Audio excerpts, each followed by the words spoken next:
I used to think family was supposed to be your safe place. The people who show up when you're at your lowest, even if it's just to bring you soup or sit with you in silence. I'm 29, name's Aaron, and I live in a modest one-bedroom apartment about 40 minutes outside the city.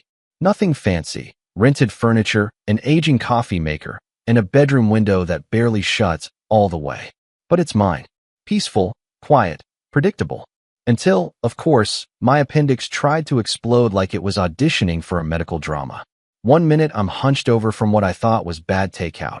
Next thing I know, I'm being wheeled into emergency surgery. No warning. No time to prepare. No one to call. Well, that's not entirely true. I do have family. A loud, complicated, emotionally tangled mess of a family. My mom, bless her selective heart, is the type who'll tell everyone at church how proud she is of her 3 amazing children. Then forget to text me happy birthday. My older sister, Denise, is 33 and floats somewhere between spiritual influencer and professional freeloader. Think essential oils, moon rituals, and an Instagram full of quotes she definitely didn't write. And then there's my younger brother, Caleb, 26, who seems to view life as a continuous GoFundMe campaign. He's charming, always broke, and somehow always in a crisis. I used to be close with them, at least I tried. But the older I got, the more I realized the love in our family came with invisible terms and conditions. The kind you don't read until it's too late. Anyway, I got home from the hospital groggy and sore, with a stack of discharge papers and a half-empty prescription bottle. The nurse asked if someone was picking me up, and I mumbled something about Uber. She gave me that tight-lipped smile that said she knew the truth, but wasn't paid enough to press. I got back to my apartment and collapsed on the couch, pillow under one side, heating pad on the other, phone in hand. I remember staring at the screen for a long time. My vision was still a little blurry, probably from the meds, but the dread was crystal clear. I hadn't told them yet. About the surgery. About anything. It wasn't that I didn't want to. It's just, every time I reached out in the past, I felt like I was shouting into a void. Still, part of me hoped maybe this time would be different. Maybe the fact that I had just undergone emergency surgery and was in physical pain would somehow trigger their dormant sibling instincts. So I opened the family group chat, creatively titled Fam Bam, because Denise had insisted, and typed, "Hey, just got out of surgery. Appendicitis. Home now, but could really use a hand. Groceries, or even a ride to the pharmacy. Let me know." Then I hit send and watched the 3 little dots appear. Denise read it first. Her name hovered at the top, her profile picture showing her in a white robe, holding a smoothie. Then nothing. No response. Not even a heart reaction. Just silence. My mom saw it a few minutes later. Still nothing. Caleb didn't even open it. I waited. An hour passed. Then 2. Eventually I dozed off. When I woke up later that evening, I checked again. Still no replies. But there was a new post from Denise on Instagram. A boomerang of her at a spa, fuzzy slippers, cucumber slices over her eyes, captioned, "Self-care weekend. Detoxing from negativity." I stared at the screen for a long time. Not angry. Not even shocked. Just tired. Like the kind of tired that starts in your bones and settles there, like a second skeleton. I didn't have the energy to feel much else. Over the next few days, I got by on instant noodles, bruised apples, and the last of my frozen meals. Every movement hurt. The stairs were torture. Standing too long made me dizzy. I only left the apartment once, to drag myself 2 blocks to the pharmacy. I couldn't carry everything at once, so I left the Gatorade behind. I texted the group chat again the next week. Shorter this time. Still not doing great. If anyone's free to help with groceries, or even a short visit, I'd really appreciate it. No reply. Again, I told myself maybe they were busy. Maybe they didn't know how to help. Maybe I was asking too much. Then, 3 weeks after the surgery, I woke up to 53 missed calls. My phone was vibrating off the nightstand, buzzing like a hornet in a jar. My first thought, groggy and panicked, was that someone had died. I sat up too fast and winced. The pain shot through my side like someone lit a match under my ribs. I reached for the phone and saw the messages. All from Mom, Denise, Caleb, even a missed call from Uncle Mike, who I hadn't spoken to in over a year. Then I saw the text from my mom. "Can you lend your brother $3,000? It's urgent." That was it. "No, how are you?" "No, sorry we didn't reply. Just money. A request, not a question. Like I was a vending machine for cash. Insert guilt, Expect withdrawal. I blinked at the screen. My fingers hovered over the keyboard. I could feel my heartbeat in my throat. After weeks of silence, of eating cup noodles and limping to the mailbox, now, they remembered me? Not because they cared, but because Caleb had somehow managed to dig himself into yet another hole, and I was apparently the safety net he didn't even have to ask nicely. I stared at the phone, then slowly set it down on the nightstand. I didn't reply. I didn't even breathe for a second. I just got up. Slowly. Carefully. Each step from the bed to the kitchen felt deliberate. Heavy. I poured myself the last of the lukewarm coffee from yesterday's pot, took a sip, and stared out the window. My mind wasn't racing. It was calculating. Rewinding every memory, every ignored message, every maybe next time, and you're the strong one, Aaron. Something inside me started to shift. Not anger. Not yet. But something close. Something solid. If they wanted a reply, they were going to get one. Eventually. But first, I had a few things to take care of. I didn't respond right away. I let the messages pile up, one after the other, buzzing relentlessly while I sat on my couch, still in pain, still recovering, still living off noodles. The silence from my family over the past 3 weeks had stretched into something I couldn't unfeel. Something bitter. Something sharp. And now suddenly, it was like I didn't even exist as a person, just a potential ATM with a weak Wi-Fi signal. My brother needed help, and the only time anyone remembered me was when they needed something. A few hours after the initial flurry of calls and texts, Denise sent a voice memo. I didn't even want to hear it, but curiosity got the better of me. Her voice came through with the same breezy tone she used in her YouTube meditation videos. Aaron, hey. So, I know it's been a while, but things have been super chaotic lately. You know how it is. Life moves fast. Anyway, Caleb's in a really tough spot, and we thought maybe you could help out just this once? Mom's freaking out. No pressure, obviously, but we're counting on you. Counting on me. That phrase stuck in my head like gum on a shoe. I could still barely walk upright without holding my side, and they were counting on me. I didn't reply. I didn't even open the chat again. I just turned off my phone and let the silence settle back in. That night, I sat on the floor of my kitchen with a can of soup I couldn't open because the pull tab had snapped off, and I couldn't find my stupid can opener. I was too sore to stand for long, and the sharp pain in my side felt like a reminder. A cruel little nudge that said, "You're alone in this." I looked at the can, then at my hands. Then I cried. Just a little. Just enough to clear whatever fog had been dulling my instincts. This wasn't just about being forgotten. This was about being used. A few days later, I finally called my mom. I needed to hear her voice. Needed to know if I was overreacting. If there was something I was missing. The phone rang twice before she picked up. Aaron, finally. We've been trying to reach you. Caleb's situation is urgent. No hello. No, how are you? Just straight to the point. I leaned back against the wall, phone pressed to my ear.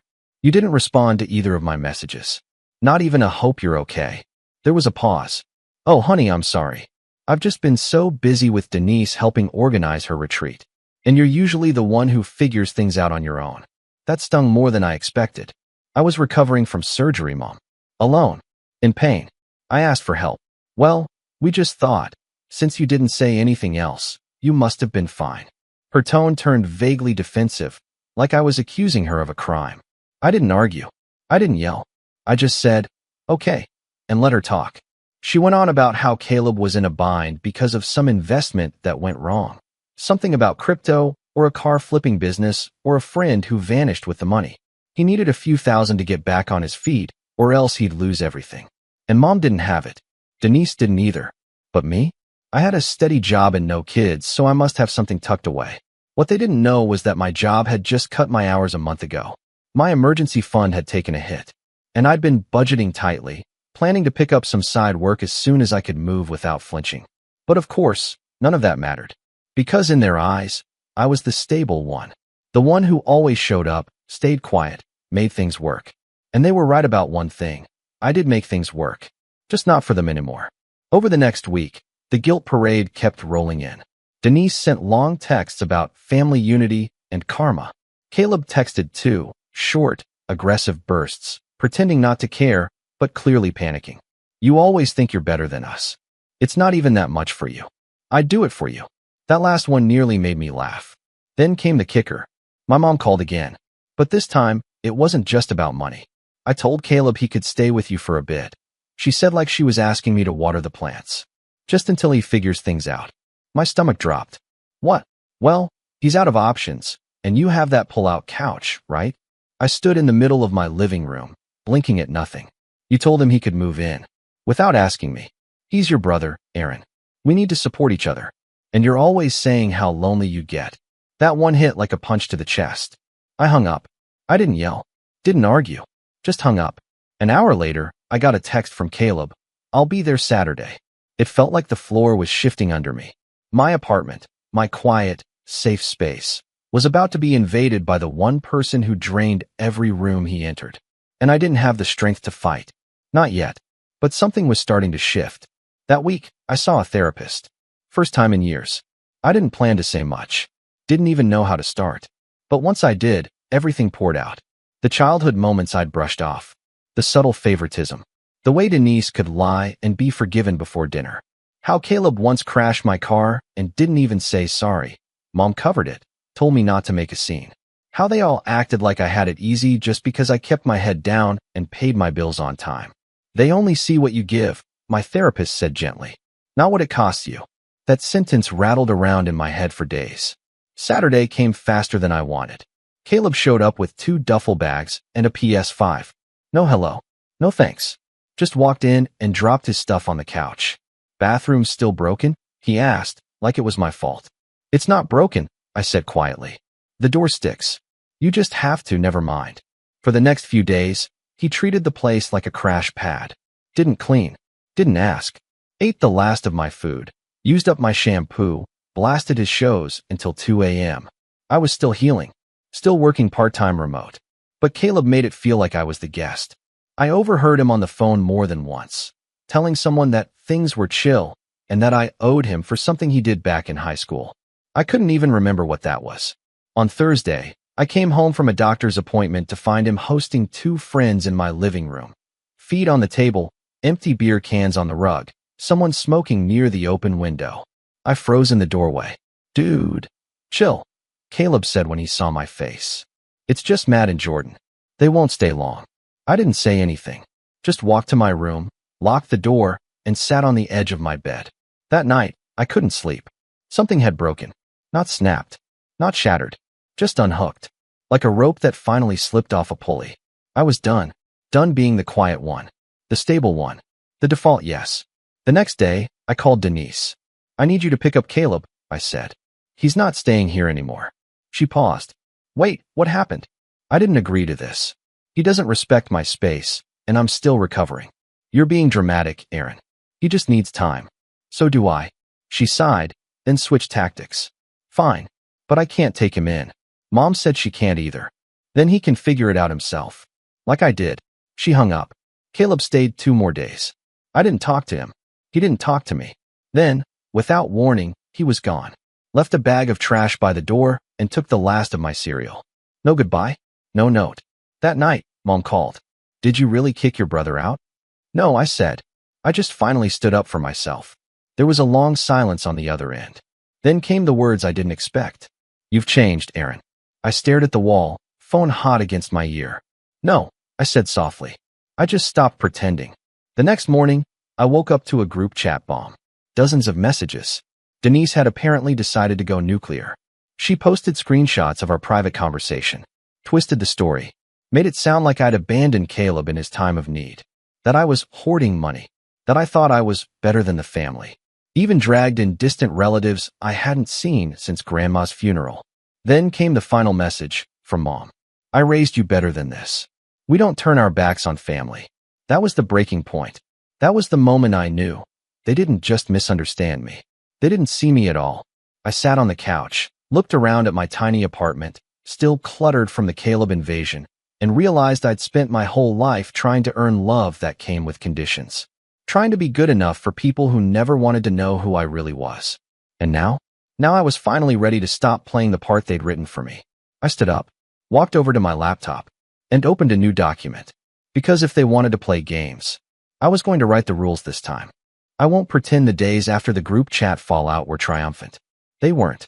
There was no music swelling in the background as I declared my independence. No cinematic montage of me burning bridges and thriving immediately. What actually happened was a lot quieter and a lot lonelier. The group chat went dark after that blast from Denise. No more good morning gifts from Mom. No more passive-aggressive links to Caleb's business ventures. Just silence. Cold and total. Like I'd been voted off the island. And for a while, that silence was deafening. I'd never realized how much space my family had taken up in my head until they stopped talking to me. That first week was rough. I kept thinking maybe I'd gone too far. That maybe I should have just lent Caleb the money, let him crash a little longer, kept my mouth shut. Kept the peace. That's what I'd always done. That's what being this strong one was supposed to mean, right? But then I'd walk past the mirror and catch a glimpse of myself. Sunken eyes, hunched shoulders, pale skin that hadn't seen daylight in weeks. And I'd remember, they weren't thinking about you when you needed them. They weren't busy. They just didn't care enough. It took me another few weeks to fully get back on my feet, physically and emotionally. I went to physical therapy for my recovery, and every time I flinched from the discomfort, I tried to picture it as strength rebuilding itself. I started cooking again, nothing fancy, just basic stuff. Eggs that didn't come from a powder packet. Rice that didn't live in a styrofoam cup. I even organized my apartment, got rid of Caleb's leftover junk, and donated an old chair I'd been holding onto for no good reason. The space started to feel like mine again. Then I did something that, looking back, was probably the most important step of all. I turned my pain into structure. Every morning, I woke up at 7 a.m. sharp, even if I hadn't slept well. I made coffee, stretched, and wrote in a notebook for 15 minutes, whatever came to mind. Sometimes it was just, I'm tired. This hurts. Other times, it was fragments of goals, buried dreams I'd forgotten about. I'd always wanted to work for myself somehow, but I never thought I had the freedom or support to even try. But now I had silence. Space. Nobody asking me for favors. Nobody demanding I give more than I had. So I began to research. I'd worked in logistics for a mid-sized company for years. Low pay, predictable hours, glass ceiling so thick it might as well have been concrete. But I had skills. Organizational skills. Problem solving. Vendor coordination. I'd learned how to streamline chaos. I just never thought of it as valuable because no one in my life ever said it was. They saw me as dependable, not capable. The one who'd pick you up from the airport, not the one who could build something. That changed when I found a thread on Reddit, of all places, about remote freelancing and operations management. A guy who'd quit his job and started consulting for small businesses full-time. He wasn't flashy, didn't post selfies from Bali or sell courses. Just simple, consistent updates. Got my second client today. Made enough this month to cover my rent twice. It hit something in me, so I followed the trail. I started with small things. Took a course on Notion and project management systems. Created a portfolio, even if it was bare bones. Set up a cheap site with my name and a contact form. I didn't tell anyone, not friends, not coworkers, definitely not family. It was mine, untouched, unwatched. Then one night, out of pure impulse, I posted on a few freelance job boards. Just offered help setting up workflows for overwhelmed entrepreneurs. Didn't expect much. My rates were low, my confidence lower. But I got a bite. A woman who ran a growing eco-skincare company messaged me. Said she had too many spreadsheets and not enough hours in the day. We hopped on a call. I explained what I could offer, fumbling my words at first, but finding rhythm as we spoke. She hired me on the spot for a 2-week trial. That night, I didn't sleep. Not from anxiety. From something else. A spark. I hadn't felt that in a long, long time. I threw myself into the project. Built her a clean CRM in Airtable. Set up automated reminders for her shipments. Color-coded everything. She was thrilled. Told 2 of her friends. One of them reached out a week later. Then another. Within 3 months, I had 5 clients on retainer. I raised my rates. Quit my job. Signed up for a solo 401k. Got a better laptop. Still, I didn't say a word to my family.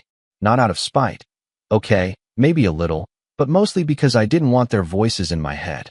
I didn't want to hear Mom say, "That sounds risky," or Denise say, "Oh, so you're like a virtual assistant?" Or Caleb ask, "So you're rich now?" With that smirk that always meant gimme. I wanted this to grow without their fingerprints on it. But that didn't mean they stayed out of my life. Oh no. 6 months after Caleb left, I got a call from an unknown number while I was setting up a client's launch calendar. I let it go to voicemail. Then curiosity got the better of me. It was my uncle. Hey, Aaron, it's Steve. Look, I don't want to get in the middle of anything, but your mom's been real worried. Says you won't return calls. Says you're holding a grudge or something. Anyway, Caleb's been going through it again. Lost another job. Thought maybe you could reach out, be the bigger man. You know how family is. I stared at the screen. Be the bigger man. How many times had I heard that?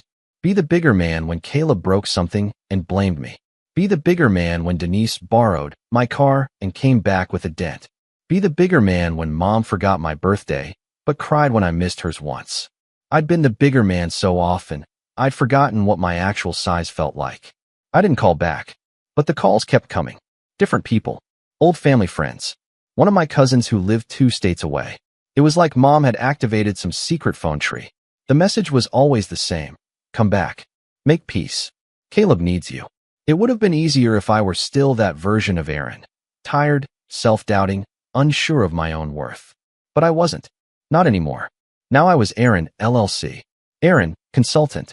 Aaron, homeowner in training. Aaron whole. And I wasn't going to shrink again. Still, the final straw didn't come from a phone call or a text. It came in the form of a letter. A real, actual letter. I opened my mailbox one evening after a late client call, and there it was, fancy envelope, heavy paper. My full name in careful cursive. For a split second, I thought maybe it was a wedding invite. A distant cousin, maybe. Nope. It was a letter from Denise. She'd written it like a motivational blog post. It opened with a quote. Resentment is like drinking poison and hoping the other person dies. She talked about family healing, about forgiveness, about how we all make mistakes and none of us is perfect. Then she launched into a guilt-laced monologue about how Caleb was trying his best and how Mom had been losing sleep over our rift and how I should just let it go already. At the end, she wrote, "We're planning a family dinner next month. You should come. Let's put the past behind us." No apology. No mention of what happened. Just a blanket invitation to sweep it all under the rug. I sat with that letter for a long time. Folded it. Unfolded it. Read it again. Then I placed it in the same folder where I kept my business invoices.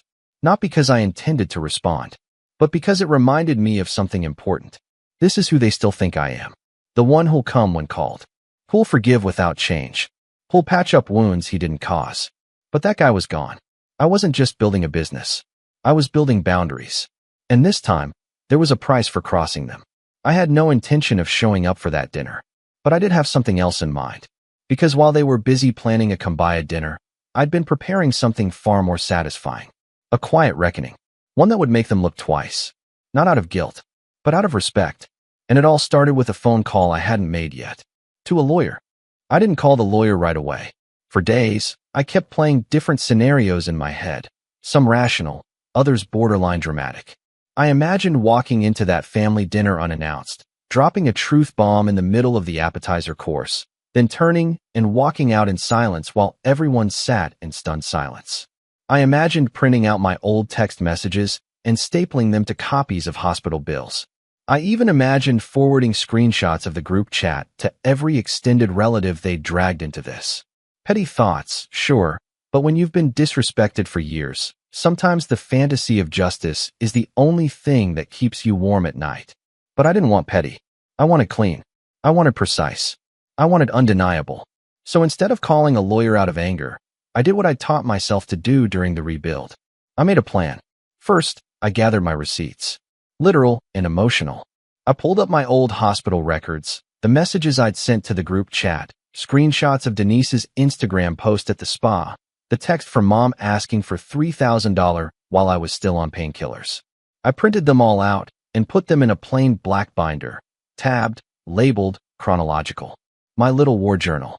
Not because I planned to present it to anyone right away, but because I wanted to remember. To keep myself from gaslighting myself into thinking maybe I was overreacting. That I was too sensitive. That maybe Mom was right. I had changed. No, I was clear now. And clarity, I realized, is the sharpest weapon you can wield against people who count on your confusion. Once I had the binder, I started researching family law. Not because I planned to sue them, but because something had been gnawing at me since that last call with Uncle Steve, when he mentioned Caleb had lost another job. That phrasing had triggered something in the back of my mind. Something I'd heard years ago, in a rushed, whispered conversation between Mom and Denise. Caleb had debts. Big ones. And not just the casual, oh my buddy for concert tickets kind. Real, documented, interest-accruing debt. Mom used to hint at it during holidays, something about a co-signed loan that went south. But whenever I asked questions, the conversation would twist away like smoke. Don't worry about it, she'd say. It doesn't involve you. That had always been her favorite line. So I started digging. At first, it was just public records. A couple of hours in county court databases confirmed what I suspected. Caleb had defaulted on a personal loan 2 years ago. The amount was $8,000, but the judgment had ballooned with penalties. Then I found a second judgment, smaller but more recent, tied to an unpaid vehicle lien. He'd apparently borrowed money to buy a used car, flipped it for cash, and never repaid the lender. Classic Caleb. Still, something didn't add up. If he was really this broke, why did Mom still believe he was trying his best? That's when I remembered the family trust. It was this foggy thing in my memory, like a childhood rumor. I only heard about it once, years ago, when my grandfather passed. He left behind a modest inheritance. Nothing extravagant, but enough to matter. There had been whispers about a trust fund set up for the kids, me, Denise, and Caleb. But after the funeral, it vanished from discussion. Every time I asked about it, Mom would deflect. Oh, it's all taken care of. Nothing you need to worry about. Denise used to joke that she'd already spent hers spiritually, whatever that meant. Caleb never mentioned it, and I figured maybe it had just gone to funeral expenses or been split behind closed doors. But now I wasn't so sure. So I called the lawyer. A referral from a former client of mine, sharp guy, clean office, voice like a news anchor. His name was Daniel Knox. I need to know if my family trust was ever distributed, I told him over the phone. And if not, who controls it? Do you have a copy of the will? No, I said, but I can get you a name. My grandfather's. He died in 2015. That was enough to get started. While Daniel ran the search, I focused on phase 2. Reputation. I didn't need revenge that involved burning bridges or dramatic confrontations. I wanted something slower, something with teeth. So I started telling the truth, but selectively. I reached out to a few cousins I'd kept in touch with over the years. Casual conversations, nothing obvious. Hey, just checking in. Have you heard from Denise lately? Weird situation over here. Or, did Caleb ever pay you back for that thing? I just remembered he borrowed from a bunch of people after Grandpa passed. I didn't need to push hard. The thing about people like Denise and Caleb is that they leave trails of resentment wherever they go. All I had to do was flip a few stones. It didn't take long. Turns out Caleb had borrowed $600 from one cousin for car repairs, then ghosted him. Another had been guilted into investing in one of his failed startups. Denise had promised to help a friend plan a wellness retreat, took a deposit, and then backed out last minute citing Mercury retrograde. The more I heard, the more the picture sharpened. My family hadn't just failed me. They'd quietly failed everyone. But they were protected by distance, by silence, by the illusion of unity. Everyone just assumed they were messy, but well-meaning. That mom was a little overbearing, but full of love. That Caleb was unlucky, not manipulative. That Denise was flaky, not calculated. I decided it was time to change the narrative. I wasn't going to lie. I was going to document. So I created a folder in my drive. Called it History. Inside, I began dropping files. Photos of texts, screenshots of missed calls, a timeline of events, dates, names, numbers. I didn't share it. Not yet. But I built it like I was preparing a case. Not for court, but for clarity. For closure. For the day they would try to rewrite history again, and I could say, no, this is what happened. This is who you were. And just as I finished organizing the last folder, Daniel called. You were right, he said. There was a trust. My chest tightened. And it was split 3 ways. Equal shares to you, Denise, and Caleb. Your grandfather specified that the funds be held in a family trust until the youngest turned 25. That happened 3 years ago. And was it ever distributed? 2 of the shares were, Daniel said carefully. Caleb and Denise signed their paperwork. Yours, however, was signed by a third party. My heart dropped. What do you mean? He paused. It looks like someone forged your signature. The paperwork claims you waived your share and gave it to your mother for emergency family use. I couldn't breathe. How much was it? Roughly $32,000. The line went quiet. $32,000. Gone. behind my back, signed away by someone I trusted. And suddenly, everything clicked into place. The spa trips, the borrowed cars, the sudden generosity during holidays that never extended to me. Mom always claimed to be broke, but the math didn't lie. Neither did the documents. I didn't cry. I didn't scream. I just said, "Can you help me fix this?" Daniel said yes. And just like that, the setup was complete. I had the binder. I had the files. I had the truth. And now? Now I had the receipts. I wasn't going to their dinner, but I was going to serve something far more satisfying. Cold. Precise. Undeniable. Daniel took care of the legal side like a surgeon. No fuss, no flash, just clean incisions and precise paperwork. Within 2 weeks, he filed a formal petition to dispute the signature on the trust release. He had already run a forensic analysis on the document, comparing it with my past signatures from work documents, contracts, and even an old lease. The results were clear. The one on the trust wasn't mine. Whoever forged this didn't even bother getting the angle of your R right, Daniel said, flipping through the reports in our Zoom call. Sloppy. I've seen better attempts on gas station receipts. It was surreal watching it unfold. All the moments I'd gaslit myself into thinking maybe they didn't mean to hurt me, or maybe I misunderstood collapsed under the weight of cold, irrefutable proof. It wasn't just emotional neglect or favoritism anymore. It was fraud. It was theft. And Mom had signed the witness line. My own mother. In the end, Daniel presented our case quietly to the Family Trust Board, backed by his findings and the forensic report. We didn't need to sue. Thankfully, the board was efficient. They froze the remaining assets and launched an internal investigation. A few weeks later, they notified us that I would be receiving a full restitution of my third, plus interest. $39,417.16 was wired into my business account one crisp Monday morning. I stared at the number in disbelief, the morning sun creeping through the blinds. It wasn't even about the money anymore. It was the principle, the acknowledgement, the fact that someone, somewhere, had finally said, "You were right. They stole from you. And now we're fixing it." And that's when I decided it was time to go public. Not with a lawsuit, not with a Facebook post, not with a screaming match. Just the truth. Remember that history folder I built? I turned it into a private link and shared it with 10 people, 10 carefully chosen individuals. A few cousins, 2 family friends, my Uncle Steve, and a former neighbor who always sided with Mom and once called me the dramatic one. I didn't add commentary. No long monologue. Just a message.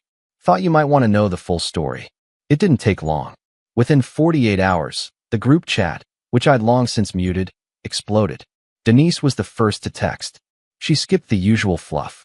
"I can't believe you're airing private family matters to everyone like this. This is so petty, Aaron." To which I calmly replied, "Private family matters didn't stop you from forging my name." She never responded. Then Caleb tried. "Dude, you're blowing this way out of proportion. You got the money, right? So what's the big deal?" I stared at that message for a long time. Then I typed, "The big deal is that you and Mom decided I didn't matter. That you could take from me, and I'd just accept it. You didn't just steal money. You stole trust. And you never apologized." He left me on read. Mom was last. Her message was longer. Rambling. She didn't admit anything outright, but she danced around it. "I only did what I thought was right for the family. Caleb was in trouble. Denise needed help. You were always so independent, Aaron. I didn't think you'd even notice. It wasn't meant to hurt you. I just needed to take care of everyone. I didn't know how else to keep us together." That last line, "keep us together," that was always her excuse. Keep the peace. Keep the image. Keep the lie. I didn't reply, but the fallout rippled without me lifting another finger. Uncle Steve called me 2 days later. "Your mom's been calling everyone, trying to do damage control," he said, voice low. "But people are talking. This whole thing, it's not going away. She's not the victim here," I said. "I know," he said. "I just didn't realize how deep it went. I'm sorry I ever asked you to be the bigger man." That wasn't fair. That small sentence felt bigger than anything else that week. The family dinner? Canceled. Apparently too many scheduling conflicts. Translation: no one wanted to look each other in the eye now that the mask was off. Denise took a social media break. Her wellness brand was taking hits after one of the cousins she scammed into a fake retreat forwarded my history folder to a few of her followers. Caleb? He tried to rally sympathy, of course. Claimed I'd exaggerated everything and that it was just money. But people weren't buying it anymore, especially after he got evicted from his new apartment. Turns out he'd tried to use his part of the trust fund as collateral on a car lease and defaulted again. Mom, she went quiet, which, in many ways, was the loudest response of all. And me? I kept building. I reinvested part of the restitution into my business, hired a part-time assistant, upgraded my workspace, took 3 days off, and went to the coast by myself. Ate fresh seafood, slept in, read books with the windows open. I didn't miss the group chat. I didn't miss pretending. And one quiet Sunday evening, as the sun slipped behind the horizon, I pulled out the binder, the one with all the texts and bills and proof. I flipped through it one last time. Then I set it on the kitchen counter, poured myself a glass of wine, and burned it page by page in my sink. The smell of ash and ink filled the air, and with it, something lifted. I didn't need it anymore. They took my kindness for weakness. They mistook silence for permission. But they'll never do it again. Not to me. Not to anyone else I love. I am not their foundation anymore. They built their house on my back, and I finally stepped out from under it.